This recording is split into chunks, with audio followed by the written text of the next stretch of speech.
I'm just passionate about and I love. It's kind of my thing that I lead with. And what I want to touch on is kind of 4 different areas. I am awful at slides, so you will not have slides.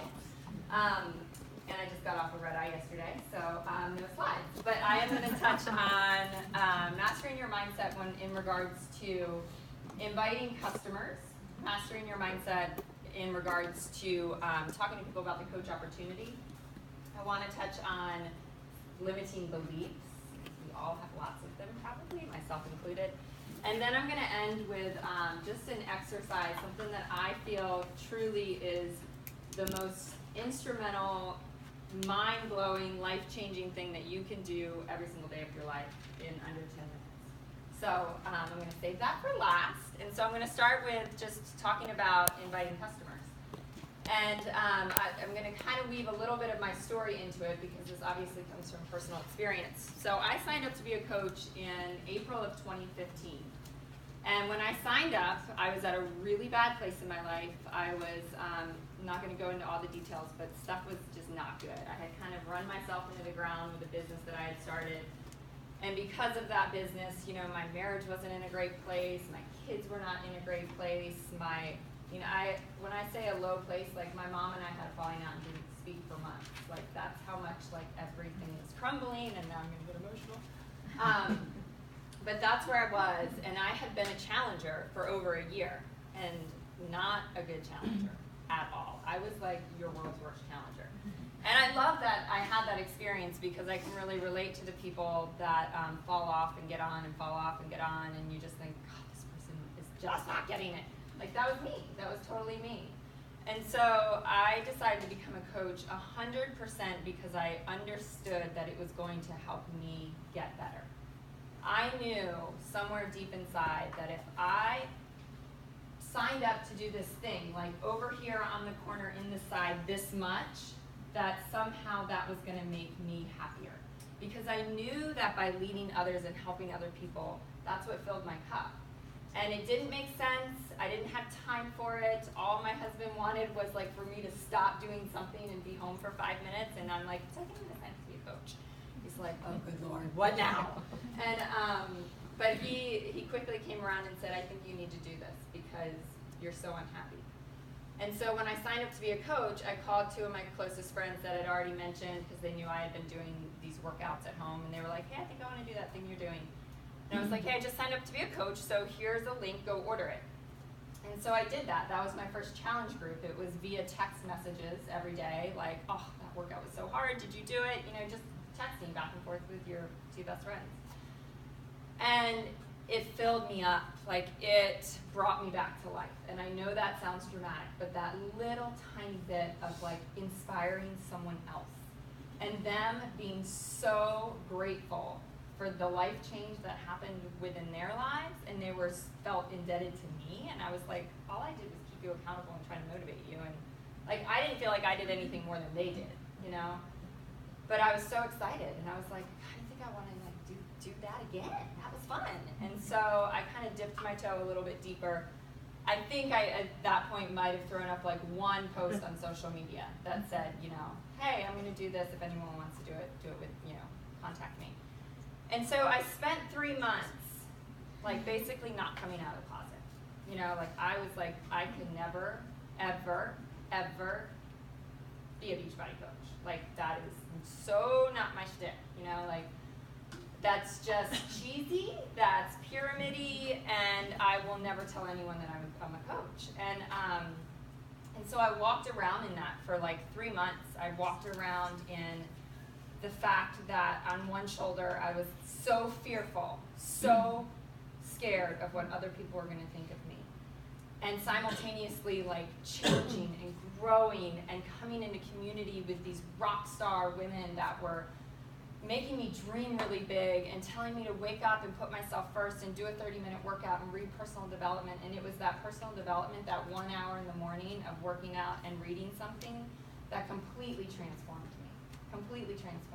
And this is tip number 1 in regards to inviting customers. And it's a Tony Robbins thing that he always says, which I love, and I've seen him in person. Highly recommend going to see him if you can. And he always says, if you want to take the island, burn in boats. I know there's kids in here. If you want to take the island, burn boats. Okay? So that's the point I had to get to.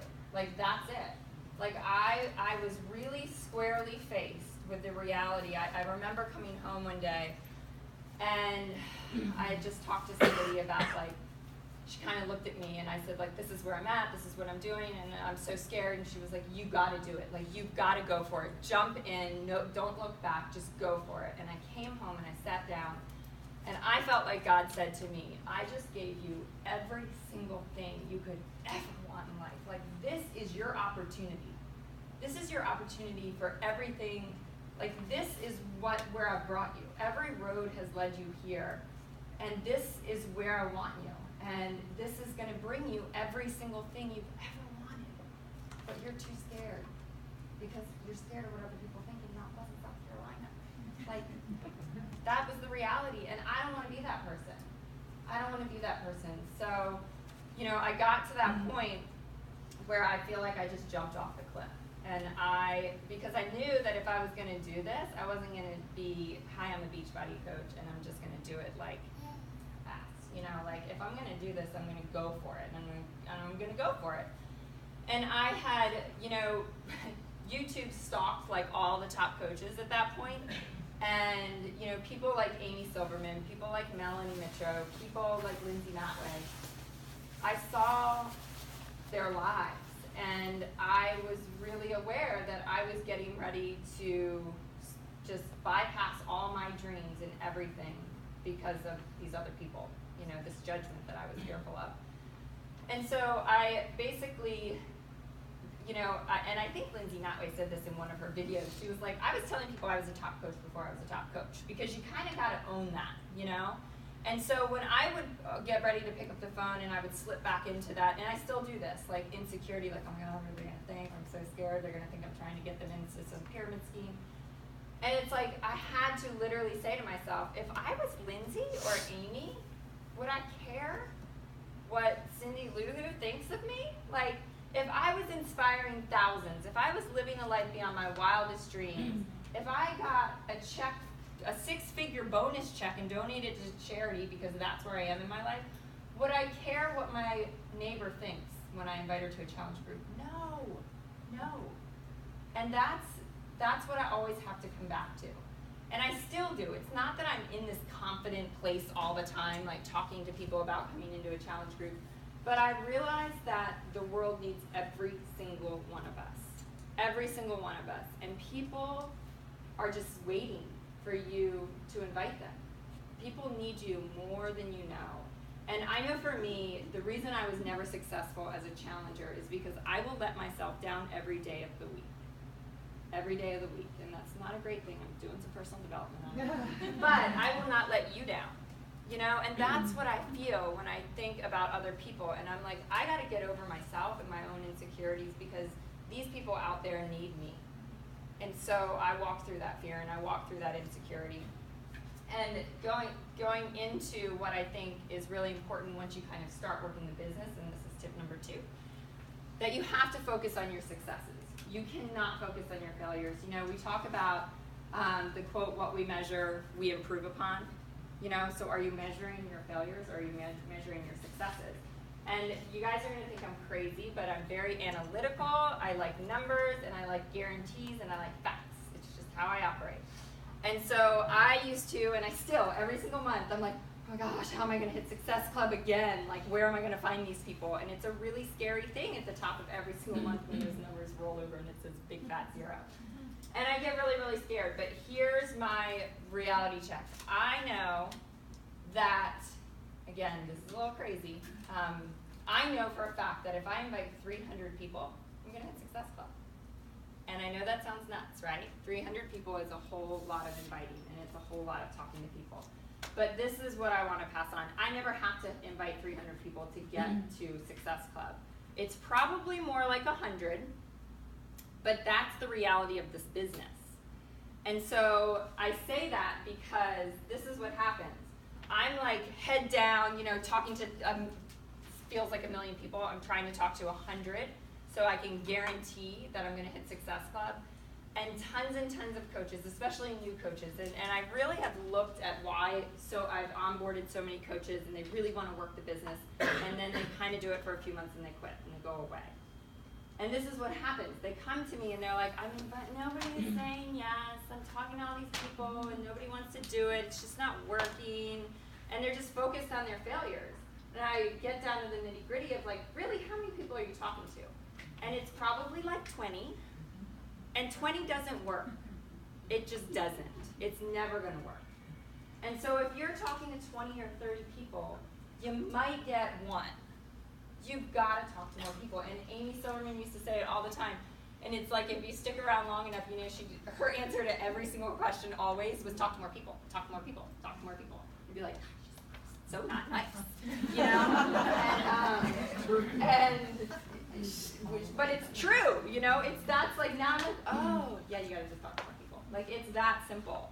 And so, again, what happens is so maybe we get people to talk to 100 people. And then they're hung up on the 97 people that said no, or that didn't message them back. I am sitting over here thrilled that I just hit Success Club, and I'm talking to these 3 people that want to get on a challenge group, and I'm setting them up with prep, and I'm getting them in the group, and I'm sending them their welcome email.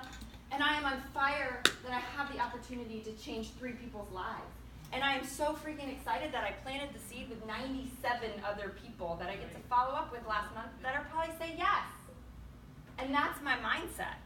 And I'm so excited. The exact same person can quit because they only got 3 people. And 97 people didn't respond, and everyone hates me, and they're judging me, and, you know, whatever. It's like you've got to get your head in the right place. So I really think it's important to think about your success being the amount of people that you have connected with and talked to and seeds planted. Your success is not based on the amount of people that have said yes and the amount of people that have said no. So if you haven't read Go for No, which I'm probably sure most of you had, it's like a total game changer in regards to this. So I highly recommend Go for No. Tip number 3 in regards to challengers is don't get caught up. I mean, that's what I'm saying right now. Don't get caught up in the people. I was in Hawaii this past week working, and I just kind of giggled and showed my phone to my husband. I was like, honey, look at this message thread. And he's like, oh my God. And I was like, yeah, I've been talking to her since last October. Not last October, last October. Like 15 months. And I'm like, oh, you know, I think she's ready. I'm so excited. Like, this is awesome. But I'm not sitting there going like, I have talked to we've messaged back and forth 85 times and I'm so irritated and she's just like, no, that's not going to move your business forward. You cannot be you cannot be irritated by people that don't say yes. You cannot be irritated by people that aren't ready. Like, you just have to honor people where they are.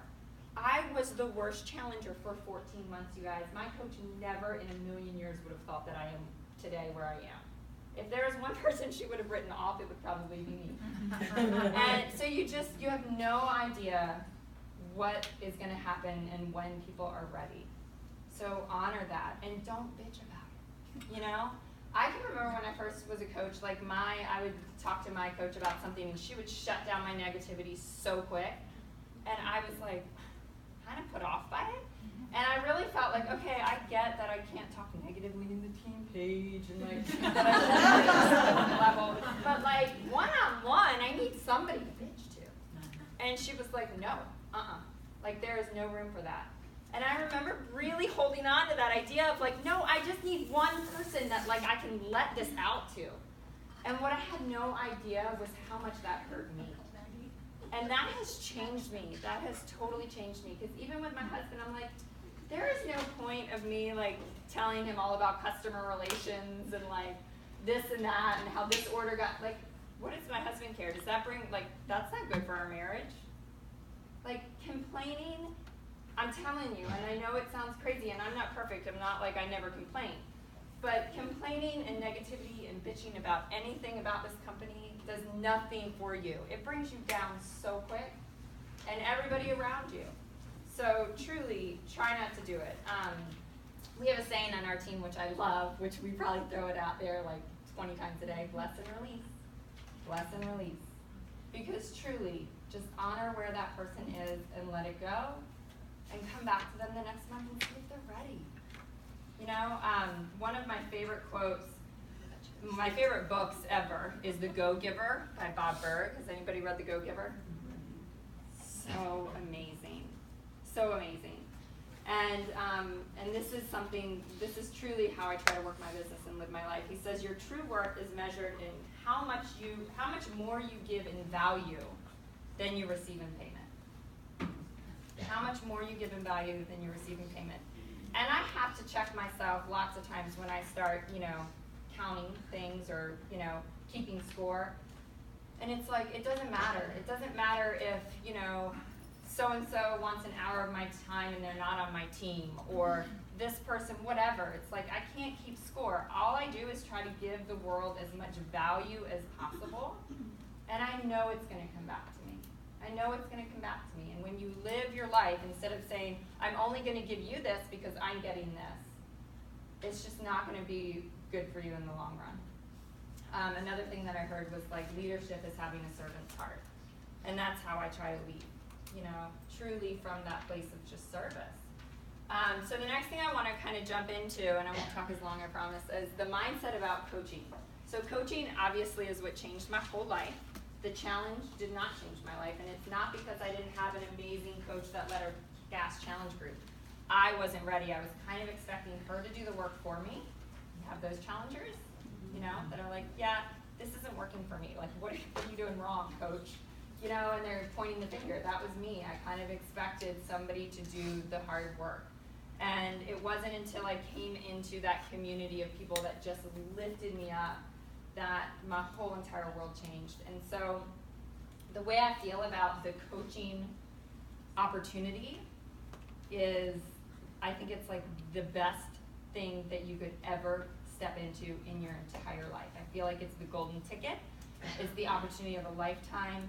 It is the end all and be all. And I really truly feel like that. It excites me it excites me more than bringing in a challenger, because when you bring in a coach, they get the challenge experience, or they have had the challenge experience and they've had that life change, but then coaching just brings it to a whole new level, a whole new level.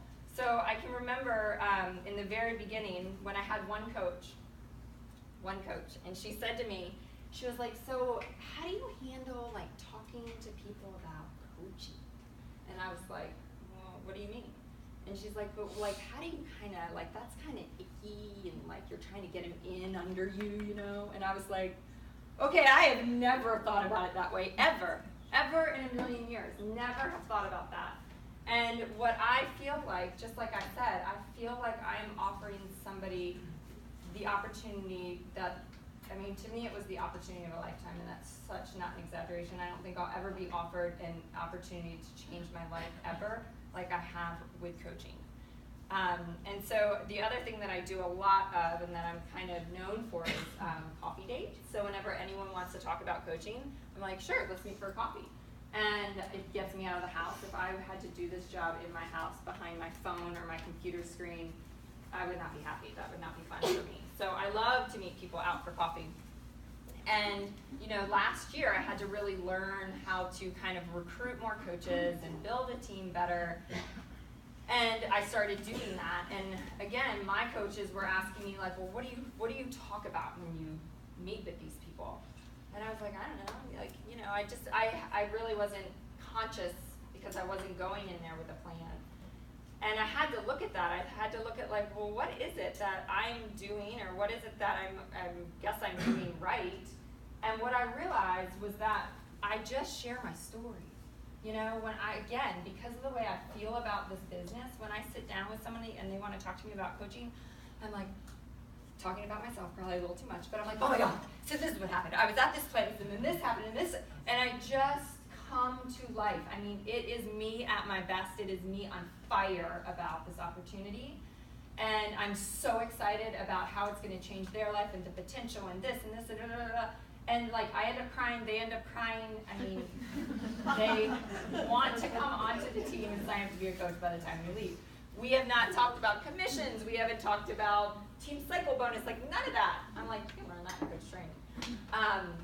You know, that's what, and I hate to say that's what sells, but like, that's where this should come from, is a place of passion and a place of just wanting to bring people into the fold, you know?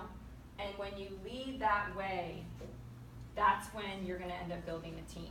It's not about getting people under you, Lord no. It is about giving somebody the opportunity to change their life. The other small tip that I will tell you is that on the way to those coffee dates, I play a lot of awesome music, like That Girl Is on Fire, stuff like that, that like really, really pumps me up. I had to do that out in the parking lot this morning. I was like, okay, where's my Tony Robbins playlist? Because I wasn't feeling it, you know, I wasn't feeling it. And because you're not always gonna feel it. You're not always gonna be like, I can't wait to go talk to this person about coaching.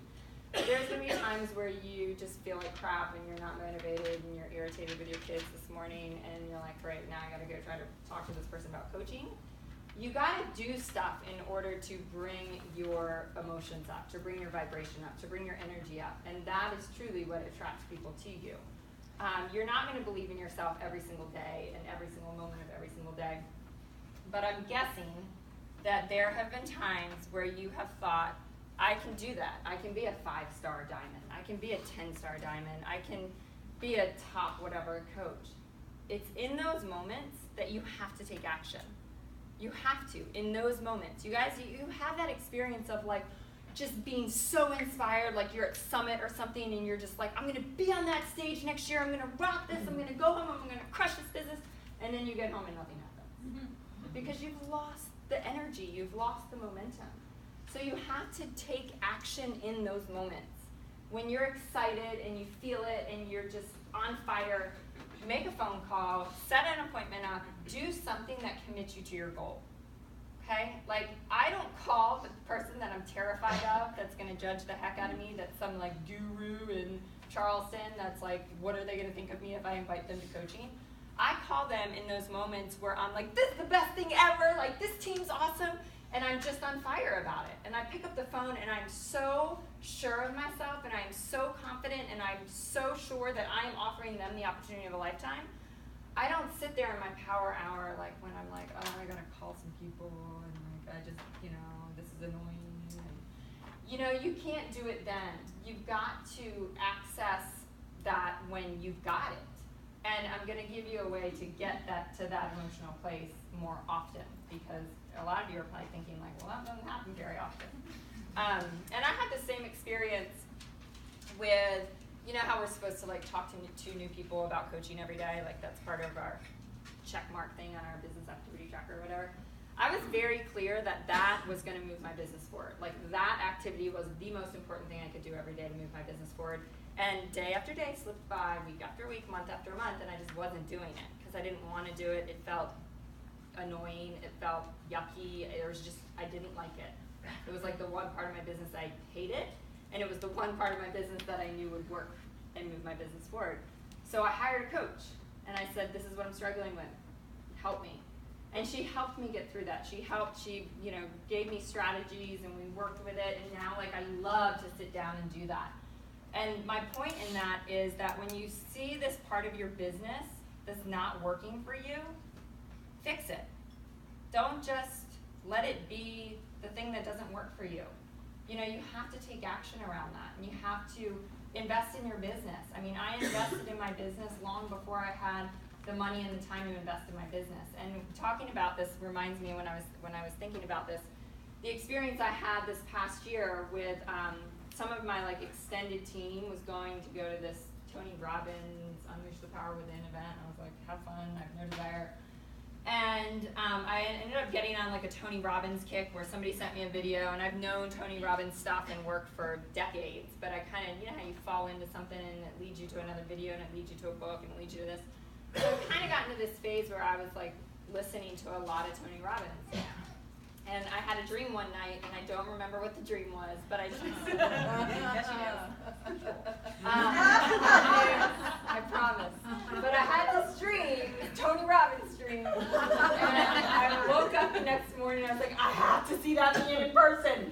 Like, I have to. But I had that fire in my belly, that knowingness, that like, you have to do this, that tugging at your heart.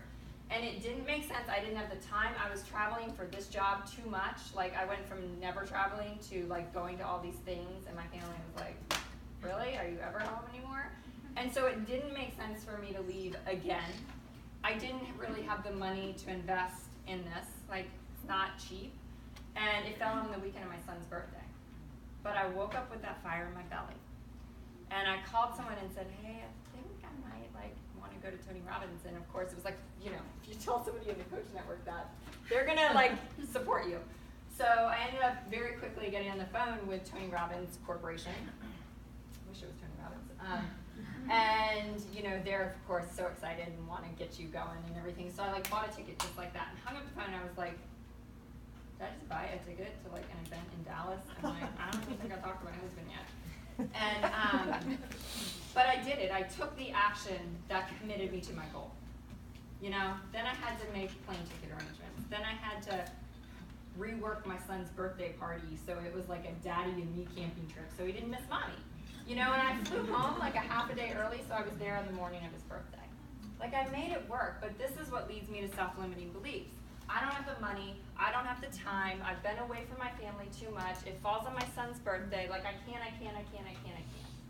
Anytime you say you can't, it's a self-limiting belief. And you've got to work through that stuff. So I want to just kind of highlight what some people's self-limiting beliefs probably are, and I would love to hear some of them. Do we have some over here? I see some smirks. I know for me, in the very beginning, I had things like, I'm not in the perfect body. I need to be in this perfect body to be a successful coach. Well, then I started looking at some of the most successful coaches in the whole entire network that didn't have rock solid, bodies that were size 0. And they were really successful because they were relatable. And people like coaches that are on the journey with them and not at the end. We're never at the end, by the way. And so that was a self-limiting belief that I had to just smash. I don't have, a lot of people think I don't have the background. That's something that works against me because I have a background. A lot of people will say to me, I can't do what you do because I don't have your background. And I'm like, well, look at the top 3 coaches in our network. Melanie Mitchell, Bunny Engel, and Amy Silverman. None of them had a background. None of them. So that can work in some ways, but it can also work against you. You don't have to have this background, What are some of the other Network. I love that one, and I thought that one. I hadn't been on Facebook in 6 months when I started coaching at all. I didn't have a life on Facebook, and I thought how am I going to do this? And then I heard about people like Raina Odell who started her coaching business in a town of 300 people. 300 people. Her graduating class was 12 or something. She didn't have a big network, but she made it happen. Lindsay Matway didn't have an upline at all, didn't have one coach above her telling her anything. No training, no anything, inside, dead leg, no team, and she's the most, she's the top earner in the whole network. I don't know if you saw last year, I just love this because it makes me so excited that there was a point, and I kind of referenced this earlier, that she had a social media post up with her and her bonus check, her quarterly bonus check of $125,000 that she was able to donate to charity. How incredible. And so you can't compare yourself to where these coaches are now. A year ago I had just turned diamond. 1 year ago. I was a brand new diamond coach. And so they didn't know anything about network marketing. They didn't know anything about running a challenge group. They didn't know anything more than you do. And we have to remember that. Last year our team was in, when we were at Summit, we went to a special workshop. Amy Silverman is our upline, and she was on stage, and I'll never forget what she said, because I was, again, sitting there, right there, falling into the trap of comparing myself to her, because we all slip back into that. And she was saying, she said, and she's up there with her extensions, she's 6 foot tall, and she has 6-inch heels on, and she's in a gown, and she just looks like, this just incredible rock star coach. And she's so powerful on stage, and I'm sitting there thinking I could never, I'm never going to be able to be like that. And she said, the Amy Silverman you see standing here is not the Amy Silverman I was 5 years ago. I created her. And I just remember how powerful that was. That she created that. because she chose to. And we all have that opportunity. We all do. Your effort and your attitude, and I love this, your effort and your attitude will determine your success. Your effort and your attitude. Nothing else. Not your background, not your upline, not your body, none of that. None of that. It's going to be your consistent effort and that positive attitude that I talked about in the beginning. And one of my other favorite quotes is that consistency will trump greatness every single day of the week. Consistency will trump greatness every day of the week. So you could have somebody come in here with 20 years of fitness experience, network marketing experience, you know, all of it. But if they're not consistent and you are, you're going to win. And that's what it boils down to. So all of this, I have no idea how long I've been talking, but I'm going to try to wrap it up. Go ahead. All of this points back to two things. And that's, number one, your personal journey. So if you're sitting here and you're thinking, my business isn't working for me, I'm not excited about this, you know, I might be excited because I'm at Super Saturday, but then I go home and I lose the edge. It's probably because your personal journey is not where it needs to be, and that has to be first. That's our vital behavior. If you're not feeling excited about the results you're getting from this nutrition plan, and you're not excited about the workouts, and you're not excited about the program that you're trying to get people on, you're not going to be able to get anybody on the program. So before you look at, well, what are my recruiting methods and my power hour and my this and my that, all these business things, you have to start with your personal journey. You have to. You've got to be on fire about your own life in order to then be on fire about your business. And the second thing that all of this points back to is your why. And I know we talk about that and hear about it all the time. And we kind of, you know, just beat it to death, especially in Coach Basics. But you've got to ask yourself what it is you want in life. You know, one of the things that I talk about, I do this on every single GSR call, and I told my team to do this, so this is a little nugget from our team. I was listening to a Lindsay Matway, some random video that I was listening to when I was driving, which I always do. And she was talking, she was in a hotel room in Florida on vacation, and she was like, you have to ask yourself, go home and write down what you, if you had no time limitations and no financial limitations in just 2 to 3 years, what would you want your life to be? What would it look like? And she talks about herself being in Florida on vacation. She's like, you know, we don't have 2 weeks paid vacation. They go when they want to go, and they come home when they want to come home, and they have all the freedom in the world, and they can stay wherever they want and travel wherever they want because they have the time and the financial freedom. And she's up in the hotel room, you know, working for an hour or two, and then she's going to go down to the pool and spend the rest of the day with her family. And then she talks about Melanie Mitro, who's probably in March, Pennsylvania like this, like, you know, doing her team's training and her workout, posting on Instagram, and, you know, that's Melanie's life. She is very, very dialed, analytical, you know, systems in place. I've never seen her travel unless it's Beachbody, you know. And then there's Amy Silverman, who is like, you know, flying by the seat of her pants, like living wherever she wants to live, moving every 6 months to an exotic location, can't pin her down, has no systems, you know. And that's her life because that's what she wanted to create. So you get this really clear picture of Amy Silverman, Melanie Mitro, and then Lindsay Matway in the middle. And you realize these women have created the life that they want to live, and that is every single person's potential in 2 or 3 years. And I think that's the difference that I got really clear on when I got here. That I can be there in 2 or 3 years if I work my butt off and I go all in all the way. I don't want to why take 10 or 15 years to get there when I can get there in 2 or 3? I think a lot of people ask me, like, why do you drive so hard? Why do you work so hard?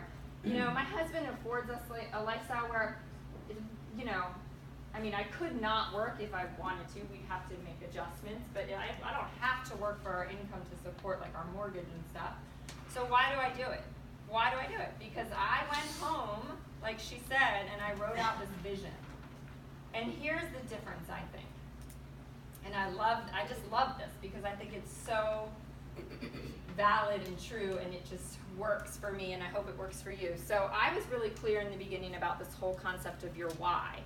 and why that was so important. And you know, one of my good friends in the network, she is working her butt off because her husband's in the military overseas. She never sees him. Their daughter's growing up without a dad. His life is at risk, and she wants to bring him home. And so I heard stories like that, and I was like, well, damn, that's a good why. And I felt like I needed that why. And I kept like digging and doing all this personal development. I'm like, I can't come up with that. I can't come up with that. So, and so for probably 6 months, I was like, my why's just not good enough. My why is not good enough. It's not going to work for me. You know, what's going to make me, what do they talk about? Like, walk the plank between the burning buildings to save your child. I'm sure you've heard that analogy. And what I realized, so here's the difference. I wrote my vision out. And my goals are in there. So I want to, you know, I am a superstar diamond coach. I am top 10. I am this. But it's more about, I have, you know, the freedom to do this. My family travels. My husband and I have an amazing relationship. It's like 2 full pages. And I wrote that vision out. And when I think of something, I write it into the margin, and then I rewrite it every 6 months. But here's the trick. I read it every single day. And so that's what I want to leave you with is when I said in the beginning, this is the single most important thing you can do in your life, I truly believe that coaching or not coaching is a morning process. And my morning process changes over time and adapts to wherever.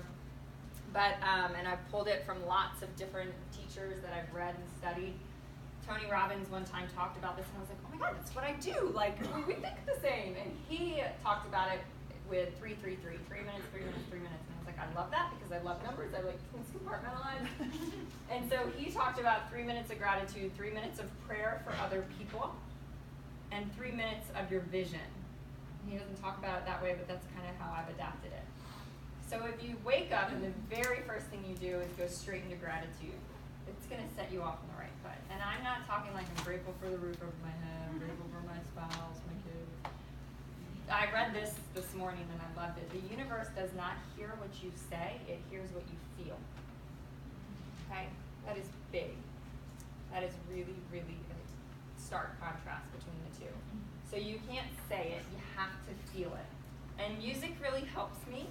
So a lot of times I'll put on music to kind of get me to that place emotionally. And then I go through my gratitude list, or I do a guided exercise, which we're going to do in a minute. But gratitude, prayer for others, get out of yourself, think about other people for at least 3 minutes. And then read that vision. Because the girl that I'm talking about that has the husband that's overseas in the military, I don't think she probably reads that every single morning because she probably thinks she knows that. But I read my vision every single morning. And when I don't want to work or I don't want to call that person or I'd rather just scroll Facebook or I'd rather go meet a friend, I don't. Because that vision is so right here every freaking day and I want it so badly. And I know it is so possible if I put the work in. And so that's what I do every single day. And if I didn't read that every single day of my life, I know for a fact I wouldn't have the push that I have every day for this business. And so you have to take that time. So you guys, this is this is actually from UPW, from Tony Robbins' event. I probably play this like 3 or 4 days a week because I like to be guided into something. It's just I'm always looking for easier, quicker, you know, whatever can get me there quick. And this is a gratitude exercise. And a lot of times I'll listen to this, then I'll do my prayer, then I'll read my vision. And so we're gonna finish with this. I love it. You guys, some of you have probably seen it. I know my team has seen it. And then I'll take some questions if you want at the end. Can we grab the lights? It's over there. Yeah. Which one? There's lots. The last one on the left. This one? On the left.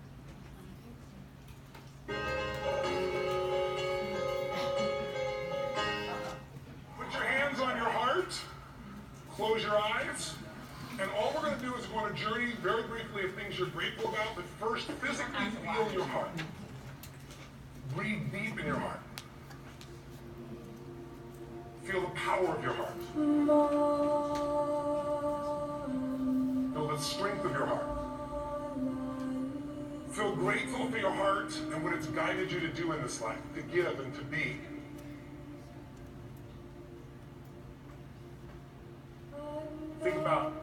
have to buy this heart. You didn't have to earn it. Something thought enough of you to give you this gift of life without doing anything, instantly when you're born. As long as it beats, you're alive. Right now, step into a moment in your life that you can feel deep feelings of gratitude for. Any moment at all, from your childhood or as an adult, a moment you can feel deep feelings of gratitude for.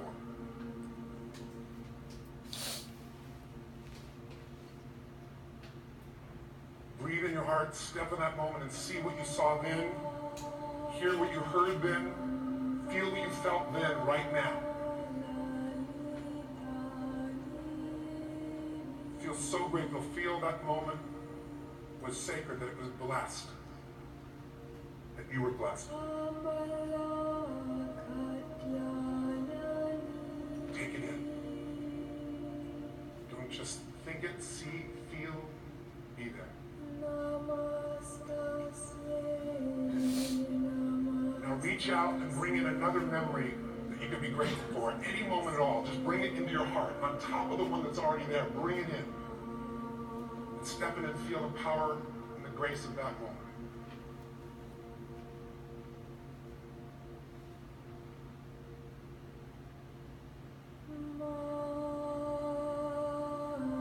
And then bring a third moment in. Maybe this moment could be a coincidence. We all love coincidences because we did nothing for it. Something just happened. You met somebody. You went somewhere. And it led to something magnificent in your life, something you're so grateful for. A person, a relationship, an insight, a life change. Step into gratitude at that moment and feel it as well.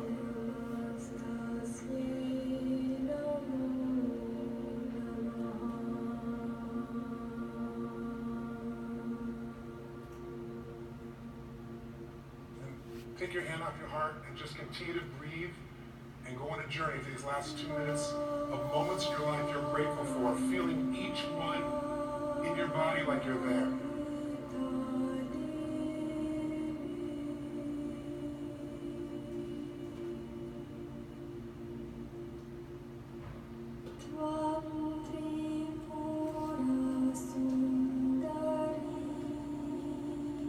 Now shift to moments you're proud about. Quickly, we're going to do moments rapidly. Just reach out and grab a moment in your life you're proud about.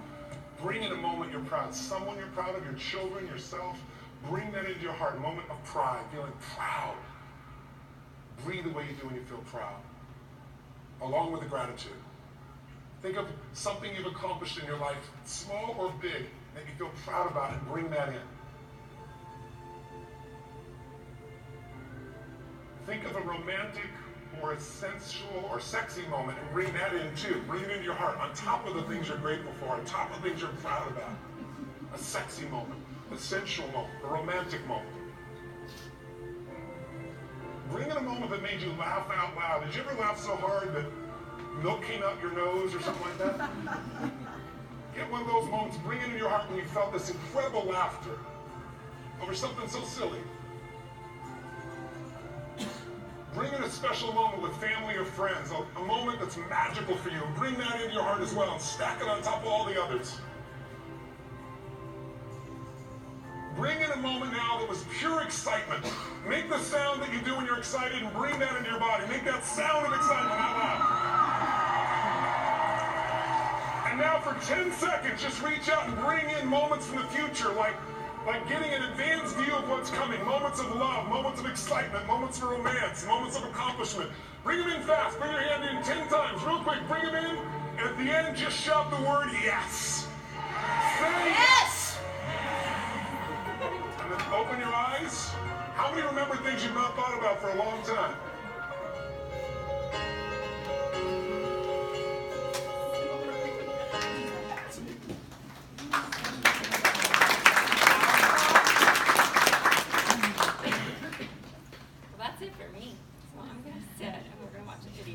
You want me to take questions now? If anybody has any questions, that's awesome.